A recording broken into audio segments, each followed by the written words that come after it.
down. So the judge just sentenced former 911 Director Morris. My team asked for the maximum sentence, and it was really based upon every single one of his actions. Not just the initial crime, activating those lights to intimidate fellow motorists to make him think that he was a police officer, but all of the cover-up crimes after the fact, to his statements in the jail. Disparaging remarks about the judge, a complete lack of remorse for the actions that he's taken. And this would be bad if he was a plumber or a lawyer, but he had a very important job. The first call that a person makes, probably the worst moment of their life, 911. And so to abuse that trust and abuse that power, it's really, this is the end of a sad point in New Orleans history. We've had to deal with a lot, but it's particularly frustrating. Was this a fair sentence?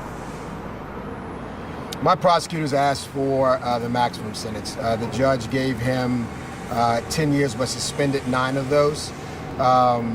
Clearly based upon his words over the weekend on those jail calls, he does not see anything wrong with what he did. What did you think about her saying that he's not exceptional, that he's not above the law, and then saying that putting him in jail would be a further cost to the citizens of New Orleans?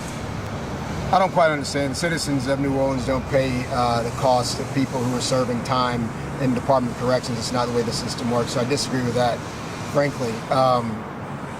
Secondly, if you did it, David, you get more than a year.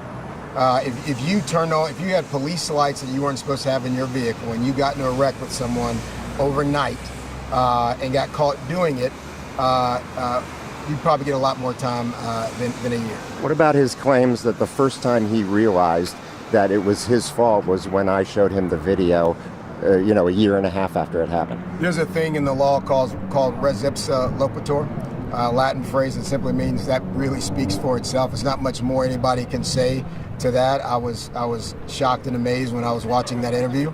1, that he did it. 2, that he admitted to all of it on camera. And 3, that he wasn't running to Corey or Corbin asking if he could plead guilty in exchange for knowing what his sentence would be.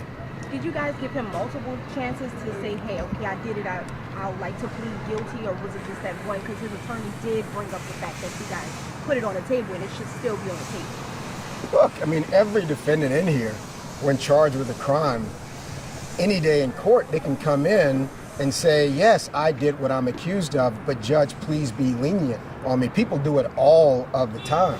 But we fairly and properly charged him with the crimes that he committed, no more, no less.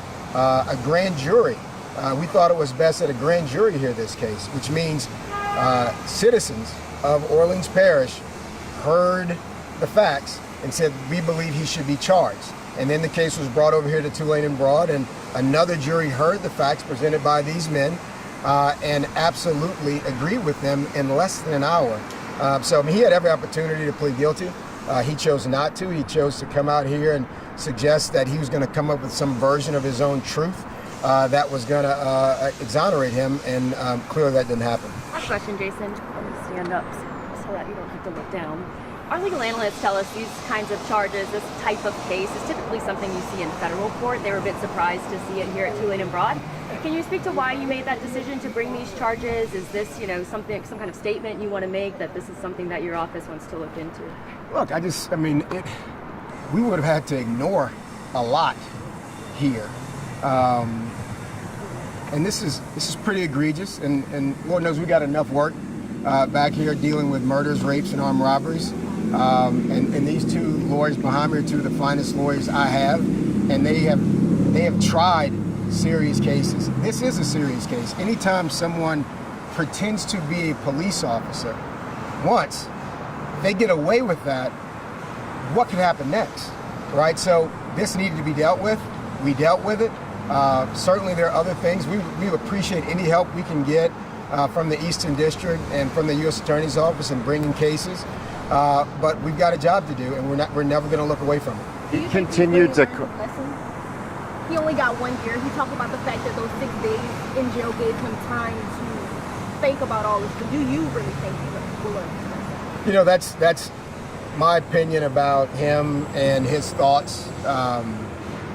That's really not, while I'm here, that's not my job.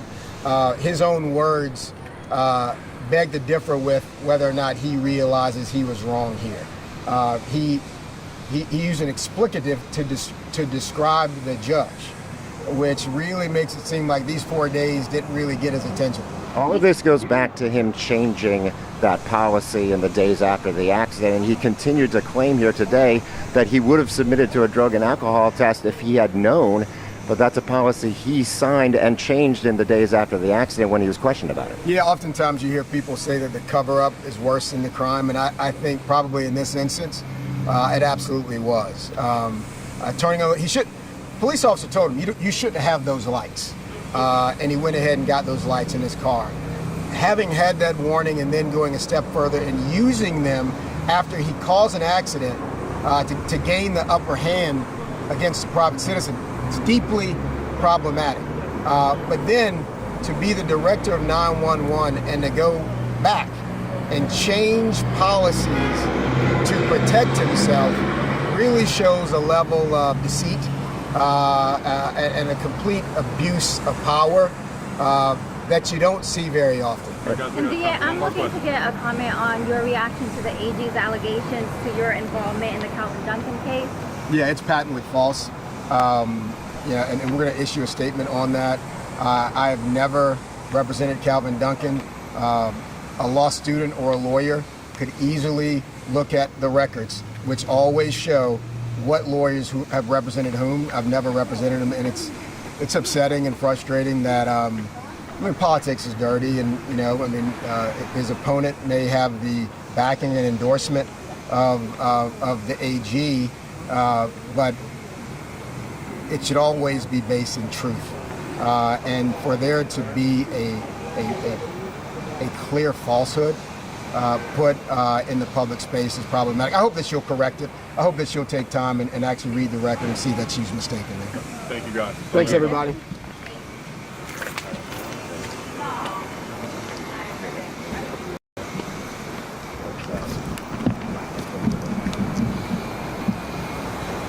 That's one hell of a setup there. Yeah. Hey, let's go ahead.